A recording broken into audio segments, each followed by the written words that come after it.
Narito na ang mga nag-trending na kwento sa mundo ng social media. Babaeng rider na humihingi ng pasensya sa kanyang pasahero dahil sa mabagal na pagmamaneho, hinangaan ng netizens. Mababang kalidad ng national ID muling pinag-usapan sa social media. Ex-Comelec Commissioner Guanzon napaaway sa mall matapos pahiyain ng Chinese national dahil sa kanyang pag-ubo. Nagsampa ng kaso laban sa dayuhan. Snatcher sa London, isinasauli ang ninanakaw na cellphone sa may-ari kapag natuklasan na hindi ito iPhone. Beluga whale, pinatayan ng sigarilyo ang isang lalaki sa isang zoo sa China. Kaunaw ng giant panda cubs sa Indonesia, isinilang na.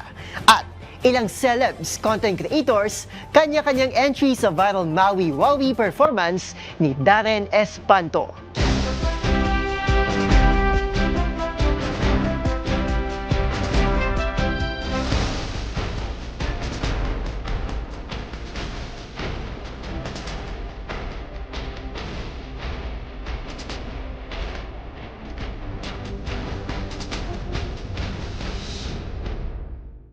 Iba't ibang mga nagva-viral na kwento na naman ang ating pag-uusapan. Mga trending sa social media na tiyak hindi lang nakakaaliw, kundi maring kapulutan din ng aral at kuminsan ay makabagbag damdamin din. Kasama ang buong puwersa ng DZRH TV, ito po ang TNVS. Trending and Viral Show, nakahandang kumpletuhin ang buong kwento. Masaya, malungkot, o isyong pambayan man yan, sagot na namin ang inyong tanghalian. Ito po si Arnold Herrera, una sa Pilipinas, una sa Pilipino.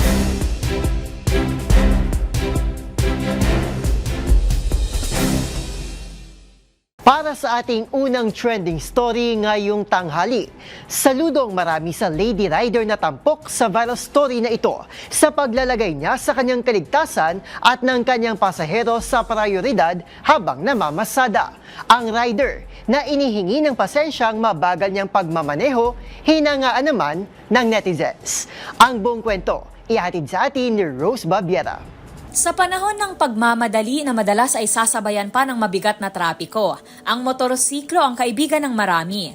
Sa liit nito kahit papaano nakakasingit ang mga motorista at naiibsan ng malalang traffic at nakakarating sa paroroonan on time.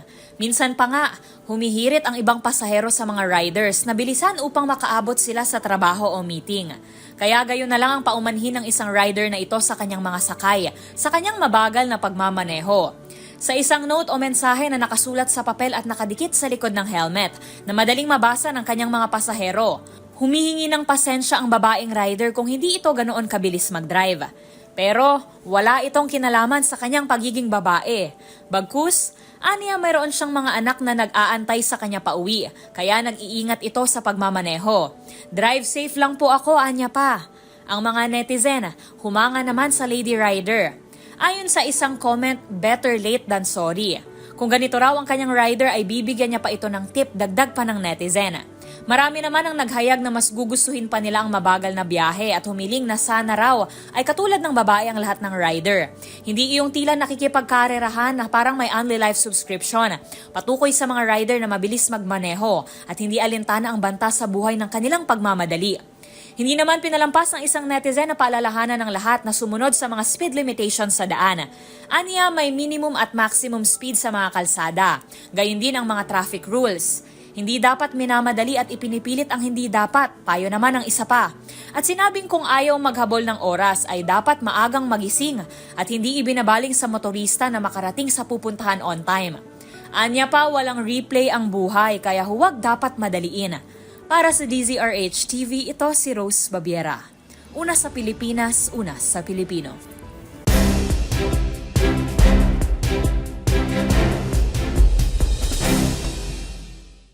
Sa ating next viral story, muli na namang binatikos ang kalidad ng national ID matapos mag-viral ang post ng isang netizen na nasira ang larawan sa kanyang PhilSys card pagkatapos lamang itong ihiwalay sa packaging. Ang hinaing ng mga netizen sa kalidad ng serbisyo, ihahatid ni Millie Botha. Muling umani ng puna mula sa netizens ang kalidadang national ID cards o PhilSys ID matapos magbahagi ang isang Pinoy ng karanasan niya sa pagkuha ng kanyang ID. Sa larawang ibinahagi nito, napunit ang kanyang picture pagkatapos itong ihiwalay sa dokumentong pinagkakapitan ng ID. Ayon sa Reddit user na si @bagonligo, natanggap na niya ang kanyang national ID mula sa post office sa kanilang lugar. Nakadikit ang card sa isang dokumento para sa seguridad at binigyang instruction ng mga tatanggap na maingat itong ihiwalay. Pero pagkatapos niyang hilahin ang ID, natuklasan niya na bahagi ng card, partikular ang kanyang larawan, ay nag-peel off at lumipat sa papel. Umani ang post ng 924 upvotes at 160 comments, karamihan ay may kaparehong reklamo. Ayon sa isang Redditor, hindi niya raw malalaman na available na ang kanyang national ID kung hindi siya personal na nagtanong sa post office. Patunay umano ng sobrang bagal na proseso. Nagpahayag din ng galit ang ilang Reddit users. Ang National ID System ay nilikha upang magkaroon ng iisa at opisyal na identifikasyon para sa mga Pilipino na nagpapadali ng mga transaksyon sa pamahalaan at pribadong sektor, kabilang ang enrollment sa paaralan at pagbubukas ng bank account. Noong nakaraang Agosto, muling hinikayat ng Philippine Statistics Authority o PSA ang publiko na gamitin ang Digital National ID na may kaparehong bisa bilang patunay ng identity. Maaaring makuha ang digital version sa eGov.ph app ng mga nagpaparehistro na sa PhilSys. Para sa Deezer HTV, ito si Mili Borja, una sa Pilipinas, una sa Pilipino.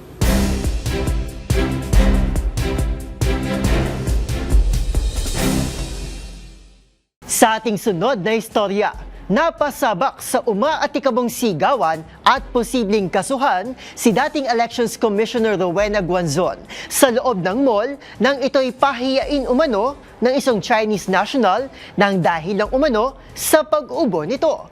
Kwento ni Guanzon, inutusan na nga raw siyang umuwi na lang ng bahay tila inalipusta pa ito nang siya raw ay tanungin kung wala raw ba itong pambili ng face mask. Ang buong pahayag ng dating Comelec official tinutukan sa report na ito. Nang dahil sa simpleng ubo, nagsampa ng reklamong unjust vexation at grave oral defamation si dating Elections Commissioner Rowena Guanzon laban sa isang Chinese national na nakaalita nito sa isang mall sa Makati. If you are sick, madam, if you are sick, you don't go out to the mall. Why are you here when you are sick? Who is this man? Mr. Hassan, why did you marry such a stupid? Ignoramus! Mga pobre! Kuha sa viral video ang pagputok ng emosyon ni Guanzon na maririnig pang minura ang lalaki at dinuro-duro ito. Ayon kay Guanzon, pinahiya siya ng dayuhan nang kumprontahin siya nito at sabihang umuwi na lamang ng bahay dahil sa kanyang ubo. Lalo pang nainsulto ang dating opisyal nang tanungin pa siya nito kung wala raw ba siyang pambili ng face mask. Alam nyo naman ako, hindi naman ako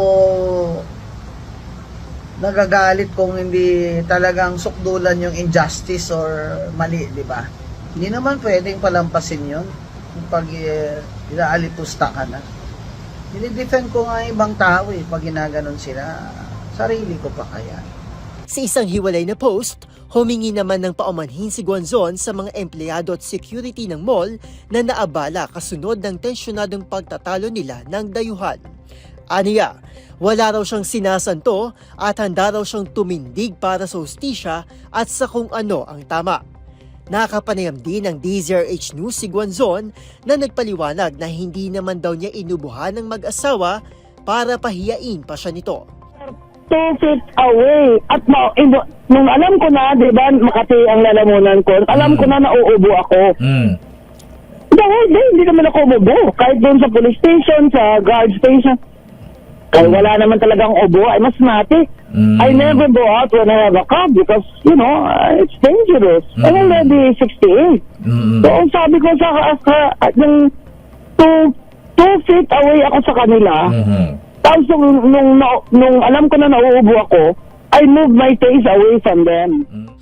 Nagbabala rin ng ex-commissioner sa mga kumuha ng video sa kanyang pagwawala sa mall at tinawag itong criminal offense dahil labag daw ito sa kanyang right to privacy.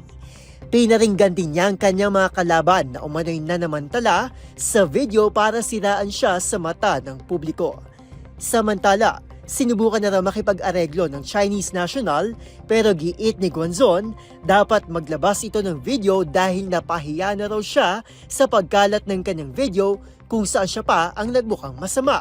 Nagpahayag din ng suporta si Senator Robin Padilla kay Guanzon na sinabing ipinagtanggol lamang ang karapatan ng bawat Pilipino. Para sa DZRH TV, ito si Arnold Herrera. Una sa Pilipinas, una sa Pilipino.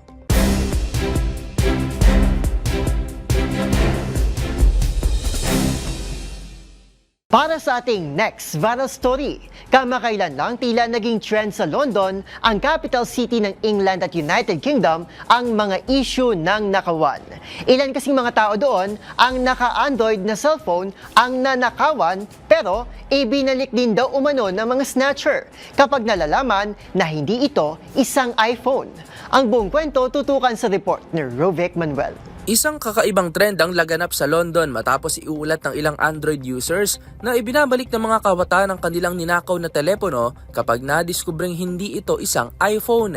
Ayon sa ulat ng London Centric, ilang biktima ang nagsabing na snatch ang kanilang cellphone, ngunit nang makita ng model nito ay agad na ibinabalik sa kanila. Sa isang insidente, narinig pa ng biktima ang salitang "Don't want no Samsung" mula sa mismong salarin. Inilarawan ng mga biktima ang insidenteng ito bilang nakakagulat at nakakainsulto dahil sa mabilis na pangyayari at sa katotohanang hindi man lang kwalipikado ang kanilang telepono para sa pagnanakaw. Ang ilan pa ay hindi agad namalayan na nanakawan na sila hanggang sa tumalikod ang mga magnanakaw. Paliwanag ng mga eksperto, mas pinipili ng mga magnanakaw ang iPhones dahil sa mas mataas nitong resale value at aktibong black market para sa Apple devices. Mahigit 80,000 telepono na ang naiulat na ninakaw sa London noong nakaraang taon. Karamihan ay konektado sa mga mabilisang operasyon ng mga gang na gumagamit ng e-bikes. Patuloy namang pinapaalalahanan ng mga otoridad ang publiko na mas maging maingat anuman ang brand ng kanilang telepono. Para sa DZRH TV, ito si Rovic Manuel. Una sa Pilipinas, una sa Pilipino.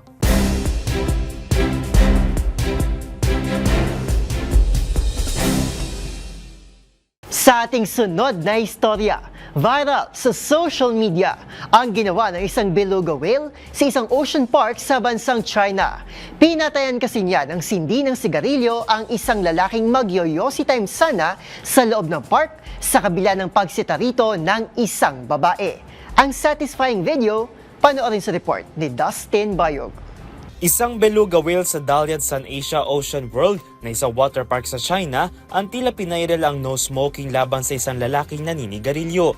Sa trending video ngayon sa social media, makikita isang lalaking may hawak na plastic bag ang nagtatakang manigarilyo malapit sa beluga interaction area. Ang naturang lugar ay nagpapatupad ang no smoking zone, kung kaya na makita ito ng isang babae ay agad niya itong sinita. Ngunit tila hindi naman nagpawat ang lalaki at sinindihan pa rin ang sigarilyo.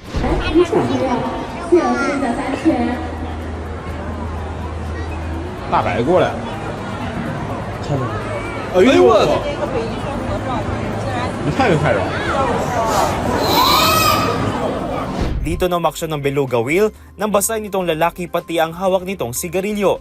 But wait, there is a plot twist dahil kinumpirma rin naman ng bansang China na ang naturang insidente ay isang stage rehearsal para sa isang sinusulong na fire safety campaign.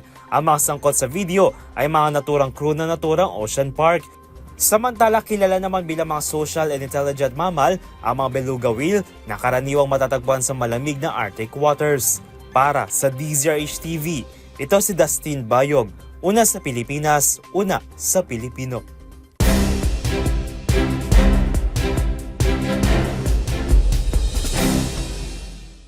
Sa ating next trending story, isinilang na sa Indonesia ang kauna-unahan nitong panda cub na bunga ng pakikipagtulungan sa bansang China. Yan nga ay dahil sa naging panda loan program ng China sa Indonesia na tinatawag na Panda Diplomacy, kung saan taong 2017 ay bumisita ang dalawang Chinese giant pandas na sina Huchun at Saitao. Ang pasilip sa cute na newborn panda cub na yan sa report ni James Galange. Isidilang na sa Indonesia ang kauna-unang giant panda cub na matatagpuan sa Java Island Zoo na pinangalanang si Satrio Wiratama. Ang pagsilang sa panda ay bunga ng long-term international cooperation sa pagitan ng China at Indonesia mula nang dumating sa bansa ang dalawang giant panda na sina He Chun at Kai Tao noong 2017. Mayroon lamang halos 2,000 giant panda sa buong mundo na kadalasang matatagpuan lamang sa China kung kaya't binuksan nito ang tinatawag na panda diplomacy. Ito'y kung saan nagsasagawa ng Panda Loan Program ng China sa iba't ibang mga bansa para i-breed at palakihin ang kanilang populasyon. Una itong ipinasilip ni Indonesian President Prabowo Subianto sa pagbisita ni Chairman of the Assembly of People's Council Wang Neng sa Merdeka Palace. Sa litrato ni pinakita ni Subianto, makikita ang baby panda na yakap-yakap ng kanyang 15-year-old na ina na si He Chun. Habang paliwanag pa ng Pangulo, ang pangalang Satrio Wiratama ay nangangahulugang matapang, marangal at mabuti. Para sa DZRH TV, ito si James Galange, una sa Pilipinas, una sa Pilipino.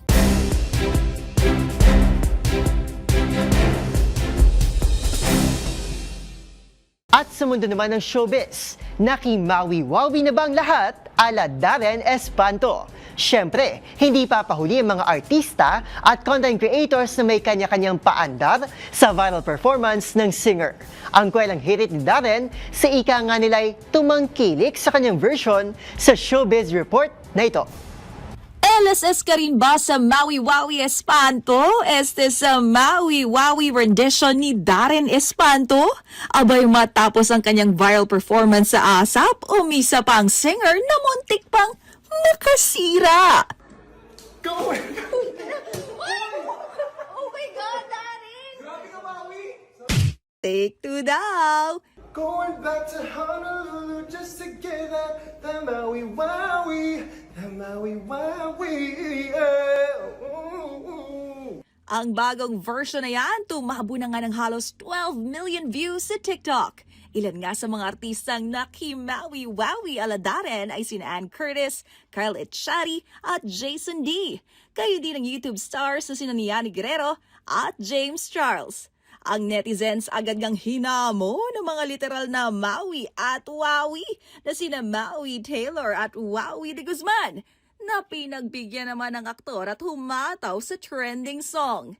Say nga ni Darren Espanto, thank you raw sa lahat ng mga tumangkilik sa kanyang version. Sabay tag sa original singer na si Kid Cudi at hirit ng Collab Soon.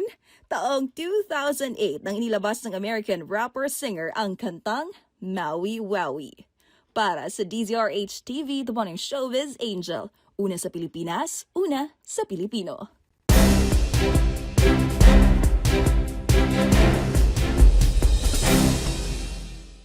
At yan ang mga kwentong kinagiliwan, pinusuan na gumawa ng ingay sa social media. Kung meron din kayo mga katulad na istorya ay i-share nyo na yan sa ating comment section o di naman kaya ay itag nyo kami sa TikTok at DZRH News. Maraming salamat po sa inyong patuloy na pagtangkilik sa ating programa. Magkita-kita tayo muli bukas para maling himayin, tuklasin at buuin ang mga detalye. Para kapag nakita mo ang viral video na may nag-share, ikaw na mismo ang magdaragdag ng mga impormasyong nalaman mo sa TNVS, Trending and Viral Show. Muli ito po si Arnold Herrera, una sa Pilipinas, una sa Pilipino.